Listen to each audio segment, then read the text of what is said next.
ಈ ಶ್ರಾವಣ ಮಾಸದಲ್ಲಿ ಈ ಧಾರ್ಮಿಕ ಆಚರಣೆಗಳನ್ನು ಪಾಲಿಸಿದರೆ ಶನಿದೋಷ ನೇರವಾಗಿ ಪರಿಹಾರ ಆಗುತ್ತದೆ. ಇದರಲ್ಲಿ ನಿಮ್ಮ ಜೀವನದಲ್ಲಿ ಸಮಸ್ಯೆಗಳು ಇದ್ದರೂ ಕೂಡ ತುಂಬ ಬೇಗವೂ ನಿವಾರಣೆ ಆಗುತ್ತದೆ. ಹಿಂದೂ ಧರ್ಮದಲ್ಲಿ ಶನಿವಾರದಂದು ಒಂದೆಡೆ ಶನಿ ಪೂಜಿಸಲಾದರೆ ಮತ್ತೊಂದೆಡೆ ಶ್ರಾವಣ ಮಾಸವಾದ್ದರಿಂದ ಇದು ಶಿವನಿಗೆ ಸಮರ್ಪಿತವಾಗಿದೆ.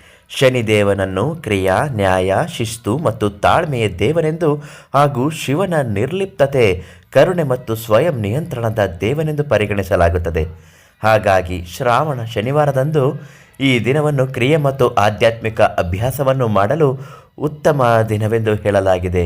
ಶನಿಯ ಪ್ರತಿಕೂಲ ಪರಿಣಾಮಗಳನ್ನು ಎದುರಿಸುತ್ತಿರುವ ಜನರು ತಮ್ಮ ಕಾರ್ಯದಲ್ಲಿ ವಿಳಂಬವನ್ನು, ಅತಿಯಾದ ಜವಾಬ್ದಾರಿಯನ್ನು ಮತ್ತು ಕಠಿಣ ಪರೀಕ್ಷೆಯನ್ನು ಎದುರಿಸುತ್ತಾರೆ. ಶ್ರಾವಣ ಶನಿವಾರದಂದು ಮಾಡುವ ಕೆಲವೊಂದು ಕೆಲಸಗಳು ನಿಮ್ಮ ಜೀವನದಲ್ಲಿ ಸಮಸ್ಯೆಗಳು, ದರಿದ್ರವನ್ನು ತಂದುಕೊಡುವುದು. ಇವತ್ತಿನ ಮಾಹಿತಿಯಲ್ಲಿ ಶ್ರಾವಣ ಶನಿವಾರದಂದು ಮಾಡಬೇಕಾದ ಕೆಲವೊಂದು ಸಾಂಪ್ರದಾಯಿಕ ಪರಿಹಾರಗಳನ್ನು ಹೇಳುತ್ತೇವೆ. ಇವುಗಳನ್ನು ಮಾಡುವುದರಿಂದ ಶನಿಯ ಅಭಯ ಪರಿಣಾಮಗಳು ಮುಕ್ತಿಯಾಗುತ್ತದೆ.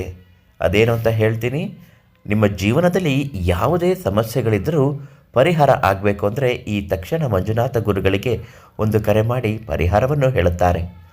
ಶ್ರಾವಣ ಮಾಸವನ್ನು ಶಿವಪೂಜೆಗೆ ಅತ್ಯಂತ ಪವಿತ್ರವಾದ ಸಮಯವೆಂದು ಪರಿಗಣಿಸಲಾಗಿದೆ. ಆದ್ದರಿಂದ ಶನಿವಾರದಂದು ಶಿವಲಿಂಗಕ್ಕೆ ಭಕ್ತಿಯಿಂದ ನೀರನ್ನು ಅರ್ಪಿಸಬೇಕು. ಅಲ್ಲದೆ ನಿಮ್ಮ ಮನಸ್ಸಿನಲ್ಲಿ ಶಿವನನ್ನು ಸ್ಮರಿಸಬೇಕು. ನೀವು ಈ ಕೆಲಸವನ್ನು ಮಾಡುವುದರಿಂದ ಮಾನಸಿಕ ಶಾಂತಿ, ಸ್ಥಿರತೆ ಮತ್ತು ತಾಳ್ಮೆ ಹೆಚ್ಚಾಗುತ್ತದೆ ಎಂದು ಹೇಳಲಾಗುತ್ತದೆ.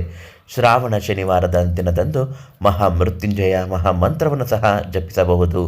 ಶನಿಯ ಅಭಯ ಪರಿಣಾಮಗಳನ್ನು ಎದುರಿಸಲು ತಾಳ್ಮೆ ಮತ್ತು ಮಾನಸಿಕ ಸ್ಥಿರತೆ ಅತ್ಯಗತ್ಯವೆಂದು ಪರಿಗಣಿಸಲಾಗುತ್ತದೆ. ಆದ್ದರಿಂದ ಶನಿವಾರದಂದು ಶಿವನನ್ನು ಪೂಜಿಸುವುದು ಆಂತರಿಕ ಸ್ಥಿರತೆ, ಆಧ್ಯಾತ್ಮಿಕ ಸಾಧನೆಯೂ ಕೂಡ ಇದು ಆಗಿರುತ್ತದೆ. ಶ್ರಾವಣ ಶನಿವಾರದ ದಿನದಂದು ಸಾಸಿವೆ, ಎಣ್ಣೆ ಮತ್ತು ಕಪ್ಪು ಎಳ್ಳನ್ನು ದಾನ ಮಾಡುವುದು ಅತ್ಯಂತ ಶುಭವೆಂದು ಪರಿಗಣಿಸಲಾಗುತ್ತದೆ.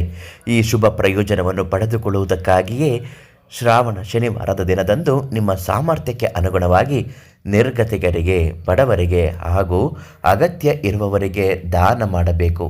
ಕಪ್ಪು ಎಳ್ಳು, ಸಾಸುವೆ ಎಣ್ಣೆಯ ಶನಿದೇವನಿಗೆ ಅತ್ಯಂತ ಪ್ರಿಯವಾದ ವಸ್ತು ಇದಾಗಿದೆ.